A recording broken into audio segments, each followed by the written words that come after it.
Hey,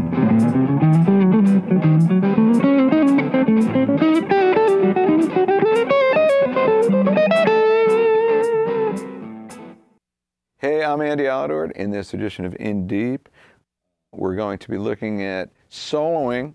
I am calling this column, and we're going to have a couple of different columns that follow this train of thought, putting it together. One of the things that I'm asked about a lot from my students, how do I combine scale positions or riffs when I'm soloing? People get stuck playing the same patterns or playing in box positions of scales. And it can be difficult to learn your scales and really know them up and down the fretboard. So what I'd like to do is just talk about a couple of different ways to do that, to move up and down the fretboard with your lines. But I'm going to throw another little thing in there. Chromaticism, using passing tones in the lines, can be very helpful in just that, in going from one scale position to another scale position. You can just do a run of chromatic notes, passing tones, and then you find yourself in a new place on the board, and then other melodies, melodic shapes are there to be discovered just by being in a new position. So in previous columns, we did a thing about chord voicings based on fourths. I'm going to use those chord voicings to set up a rhythm part, and then we're going to experiment with different ways to solo over that rhythm part.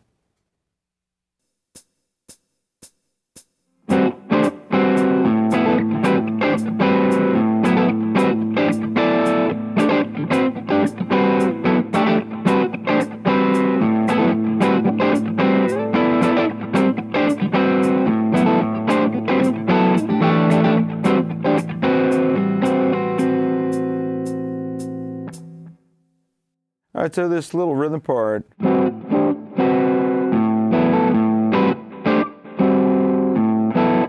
it's based on chords that are built from fourths. So within the scale structure of A Dorian,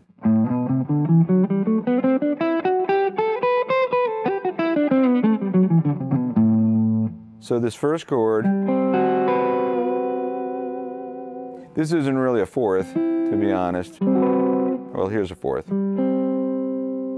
So the fourth is on the D and the G string, and then we have another pair of fourths there on the top two strings. The relationship between the G and the B string is a sharp bore, just because that's diatonic to the structure of Dorian.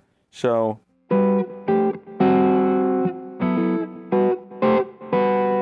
I just moved up to the next handful of notes that fall within A Dorian.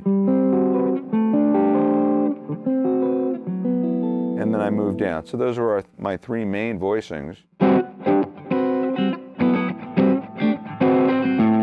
And then I went.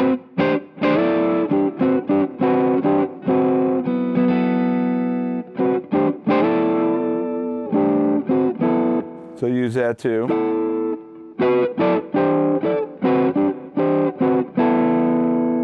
And I may have thrown this one in there too.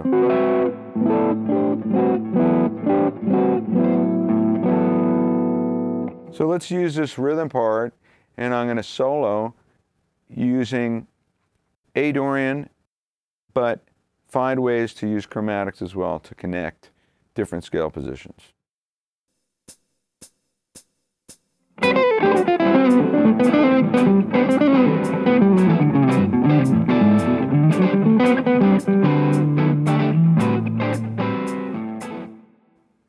All right, so in this lick,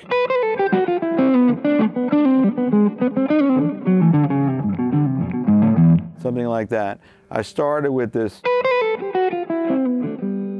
so I'm staying in A Dorian, and also phrasing-wise, so I'm doing this combination of sixteenths would be over this click.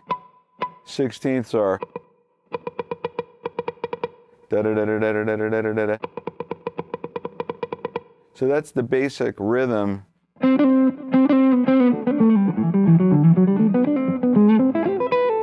but I'll put in these little 30 seconds just to give it a little more character. So I started with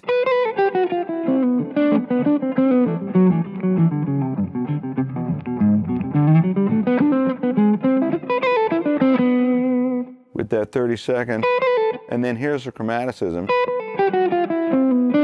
This, and also, so this note, the G sharp, is not in the scale, but I use it as a passing tone. And then when I get here, I use that same.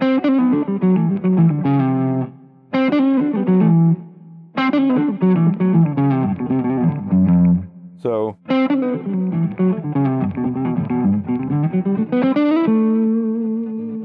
that same rhythm.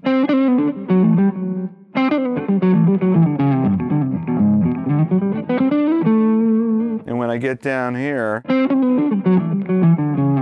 there's my chromaticism there.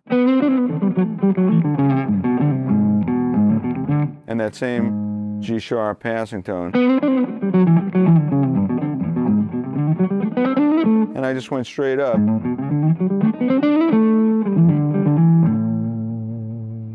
So you can see I'm combining this position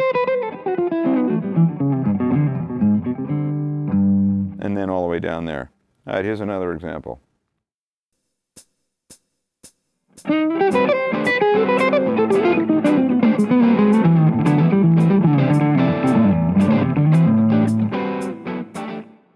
So I went. So I started with this, an E minor 7 arpeggio over A. And then that same.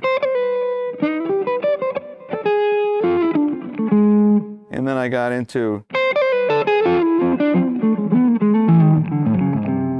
this use of harmonic minor for a minute, which is a useful thing to use because of the chromaticism. So right here,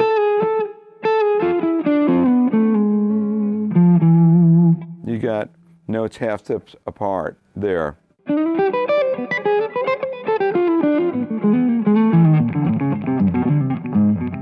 So same thing here. When I get down to the last part of it,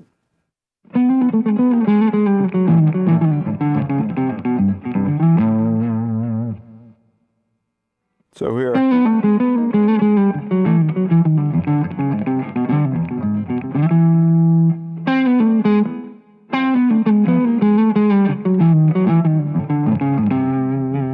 so I got a bunch of chromaticism in this lick.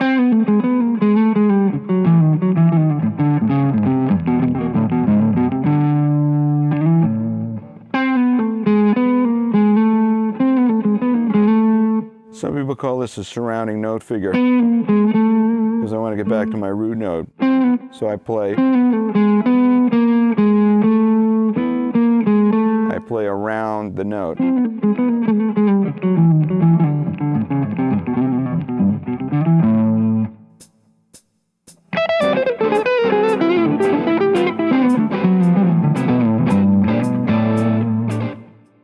In these two examples, I start in a similar way.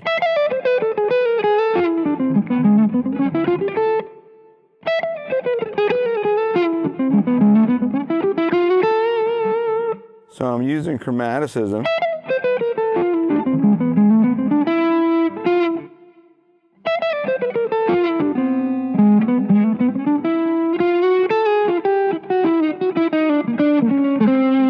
And there's also that bouncing up the lower string in that first lick.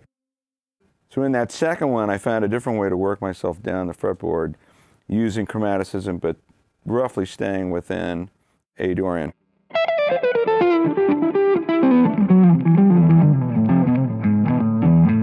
Or this combination of A Dorian and A Aeolian, and a little bit of harmonic minor too.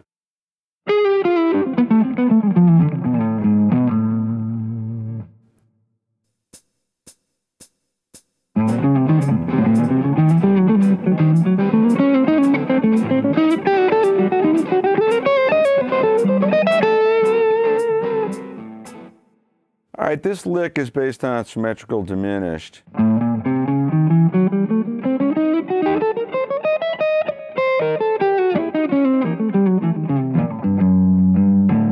And it goes like this.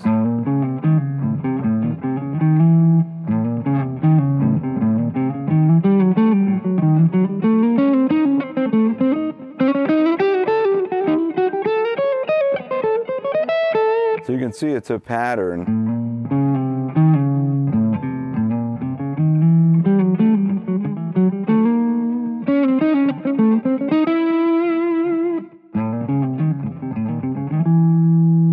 So that's the pattern.